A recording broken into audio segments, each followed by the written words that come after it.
पवित्र बाइबल का वचन पढ़े और सुने जाने पर प्रभु यीशु मसीह आपको और आपके परिवार को आशीष दे।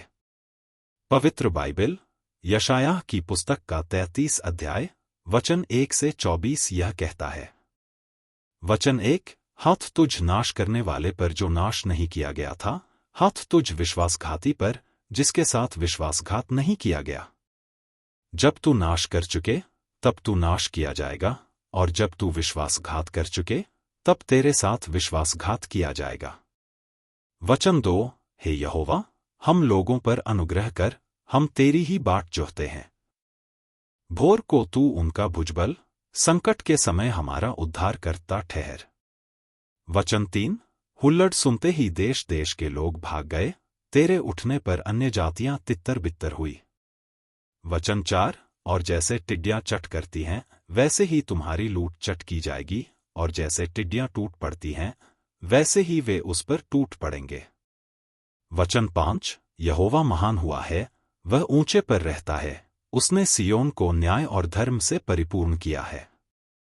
वचन 6, और उद्धार, बुद्धि और ज्ञान की बहुतायत तेरे दिनों का आधार होगी, यहोवा का भय उसका धन होगा। वचन 7, देख, उनके शूरवीर बाहर चिल्ला रहे हैं, संधि के दूत बिलक बिलक कर रो रहे हैं। वचन 8, राजमार्ग सुनसान पड़े हैं, उन पर बटोही अब नहीं चलते। उसने वाचा को टाल दिया, नगरों को तुच्छ जाना, उसने मनुष्य को कुछ न समझा। वचन 9, पृथ्वी विलाप करती और मुरझा गई है, लबानोन कुम्हला गया और उस पर सियाही छा गई है, शारोन मरुभूमि के समान हो गया, बाशान और करमेल में पतझड़ हो रहा है। वचन 10, यहोवा कहता है, अब मैं उठूंगा, मैं अपना प्रताप दिखाऊंगा, अब मैं महान ठहरूंगा। वचन 11, तुम में सूखी घास का गर्भ रहेगा, तुम से भूसी उत्पन्न होगी, तुम्हारी सांस आग है जो तुम्हें भस्म करेगी। वचन 12, देश देश के लोग फूंके हुए चूने के सामान हो जाएंगे, और कटे हुए कटीले पेड़ों की नाई आग में जलाए जाएंगे। वचन 13, हे दूर दूर के लोगों, सुनो कि मैंने क्या किया है, और तुम भी जो निकट हो मेरा पराक्रम जान लो। वचन 14, सियोन के पापी थरथरा गए हैं, भक्तिहीनों को कंपकंपी लगी है, हम में से कौन प्रचंड आग में रह सकता? हम में से कौन उस आग में बना रह सकता है जो कभी नहीं बुझेगी? वचन 15, जो धर्म से चलता और सीधी बातें बोलता, जो अंधेर के लाभ से घृणा करता, जो घूस नहीं लेता, जो खून की बात सुनने से कान बंद करता और बुराई देखने से आंख मूंद लेता है, वही ऊंचे स्थानों में निवास करेगा। वचन 16, वह चट्टानों के गढ़ों में शरण लिए हुए रहेगा, उसको रोटी मिलेगी और पानी की घटी कभी न होगी। वचन 17, तू अपनी आंखों से राजा को उसकी शोभा सहित देखेगा और लंबे चौड़े देश पर दृष्टि करेगा। वचन 18, तू भय के दिनों को स्मरण करेगा, लेखा लेने वाला और कर तौल कर लेने वाला कहाँ रहा?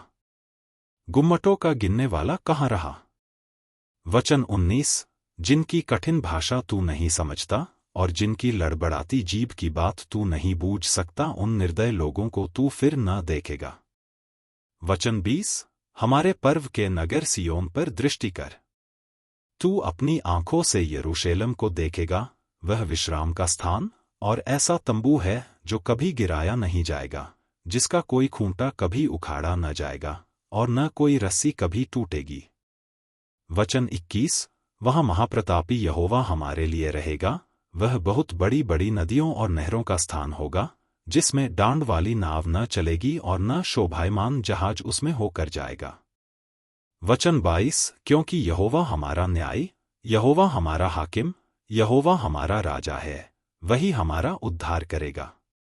वचन 23, तेरी रस्सियां ढीली हो गईं, वे मस्तूल की जड़ को दृढ़ न रख सकीं और न पाल को तान सकीं, तब बड़ी लूट छीनकर बांटी गई, लंगड़े लोग भी लूट के भागी हुए।